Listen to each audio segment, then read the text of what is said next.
Alamin naman natin ngayon ang pagtugon pagdating sa supply ng kuryente sa Metro Manila at ilang pang kalapit na probinsya, kabilang din sa makakaranas ng epekto ng bagyong Opong. Makakapanayam natin ngayon si Ginoong Joe Zaldariaga, ang Vice President at Head of Corporate Communications ng Meralco. Magandang hapon sa inyo, Joe. Live ko ngayon sa Integrated State Media Special Coverage. Magandang hapon, Angelique, at sa inyong mga tagapanood sa PTV4. Nais ko lang ipagbigay alam na sa pinakahuling datos po namin as of 12 noon, nasa around 8,900 customers namin ang apektado ng power outages dahil dito kay Opong. Karamihan dito ay sa Quezon Province, Cavite at saka sa Laguna. So, nagsisimula na rin po kami sa restoration efforts. So, hopefully, bago matapos ang araw na ito, hanggang bukas po ay makumpleto na namin itong mga areas na apektado. Pero ang bagyo nga po ay mararamdaman pa natin ng mas malakas dito sa Metro Manila. Ano ang precautionary measures ng Meralco pag ito ay talagang humagupit na dito sa bandang Metro Manila at syempre yung mga karatig Pook? Well, we are readying ourselves for the possibility na talagang maapektuhan ng Kalakang Maynila, itong Metro Manila. And strategically placed na yung ating mga line crew.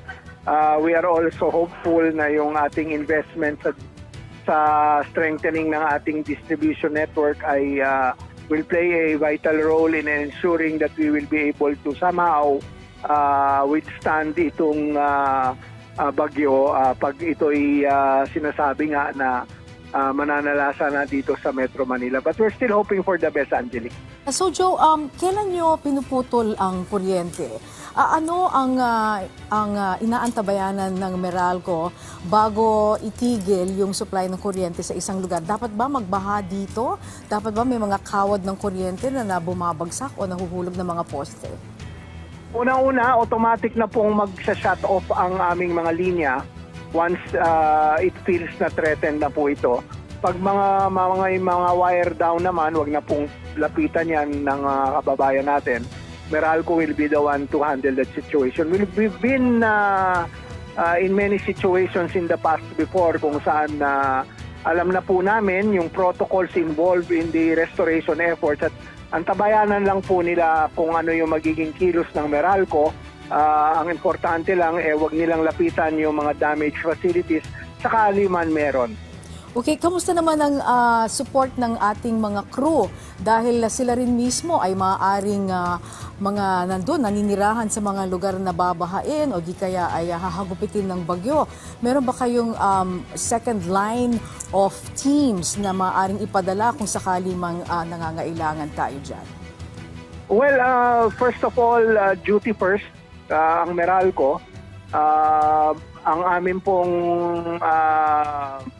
protocol pagdating po sa ganitong panahon ay trabaho muna at kailangan maging parte ng restoration efforts yung lahat ng aming mga line crew.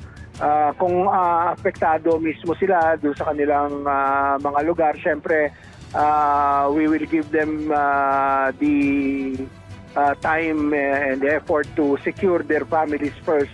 After that, since talagang duty namin, kabilang na po ako doon sa workforce na kailangan maglingkod sa ating mga kababayan at pinaka-importante po dyan ay yung presensya natin at yung pagkilos para mapadali yung restoration efforts namin.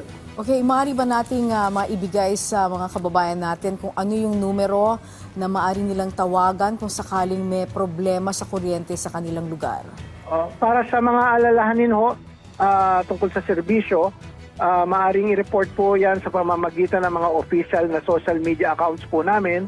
Sa Facebook, meron po kaming Meralco account. Sa X, yung datihong Twitter sa @Meralco. Maaari din mag-text sa 0920-9716-211. o 0917-55-16211 o tumawag sila Angelique sa hotline namin bilang 16211. Marami pong salamat. Alright, and finally, yung safety tips, electricity safety tips at mensahe ninyo para sa ating mga kababayan. Well, unang-una, tiyakin ho na huwag kayong lulusong sa baha nang hindi kayo protektado, at least may bota at yung inyong kamay ay balot ng gloves. Tanggalin ho ninyo yung mga kagamitan ninyo sa pagkakasaksa kung maaari. Alisin din sa posibilidad na bumaha yung inyong lugar. Alisin na ho ninyo, safety na ho ninyo yung inyong appliances. Tulad ng sinabi ko kanina, guantes, gumamit po tayo niyan. Kung talagang hindi na maiiwasan at sobrang ng taas ng tubig ba, i-off na lang natin yung ating main circuit breaker.